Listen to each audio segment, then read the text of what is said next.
How could over 1 billion people possibly be wrong? 5 times a day, Muslims from all around the world bow down and pray towards Mecca. However, according to historians, the historical evidence contains no record of the city of Mecca even existing at the time of Muhammad.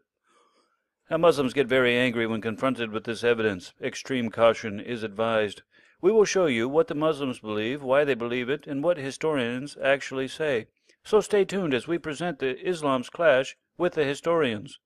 Now, if you ask a Muslim, 99% of them will tell you their version of history in regards to Islam, that in the year 570 A.D. a man was born in Saudi Arabia named Muhammad. Muhammad is said to begin receiving revelations from an angel Gabriel in a cave outside of Mecca in 610 A.D. 12 years later, he fled from Mecca to Medina in 622, and from there he conducted raids on Meccan caravans for 8 years. And then he went back to Mecca with an army and took it by force in 630. 2 years later he died in 632 A.D. Islam became a very strong military force that controlled Arabia and began to spread across the known world. The Muslims believe this based on their religious traditions and religious writings. So what has caused historians to conclude that this version of history is incorrect? Well, they give the following reasons. First, archaeology. After several excavations, it is reported that there are no archaeological artifacts of Mecca even existing as a large city prior to 725 A.D. No ruins of buildings or walls, and there is no evidence of agriculture in the area at the time. Pollen would be detectable in the soil. Agriculture would be necessary to support a large population, unless it was purely sustained by trade, but this doesn't seem to be the case either.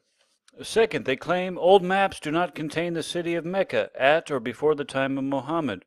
There are several maps that were used for commerce, marking all the trade routes, but these maps do not contain the city of Mecca. However, they do record other cities in the region, so it seems that there is no evidence of agriculture and no evidence of trade which are needed to support a population. Also, no archaeological ruins from that time on record. Third, they claim literature and books from the time and area do not mention a city called Mecca until much later. Mecca first appears in the literature in 740 A.D., over 100 years after the founding of Islam. If Mecca did exist at the time of Muhammad, it would be very surprising for the surrounding nations to have no record of its existing, especially if Mecca was supported by trade.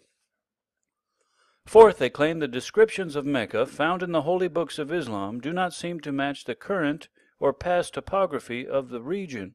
For example, the books mention vegetation, fruit fields, water in the center of trade, and the mother of all cities, as well as canyons, cracks, and canals, which don't seem to match. Lastly, they claim the first Islamic mosques that were built show that the direction of prayer does not point towards Mecca or Jerusalem or Medina.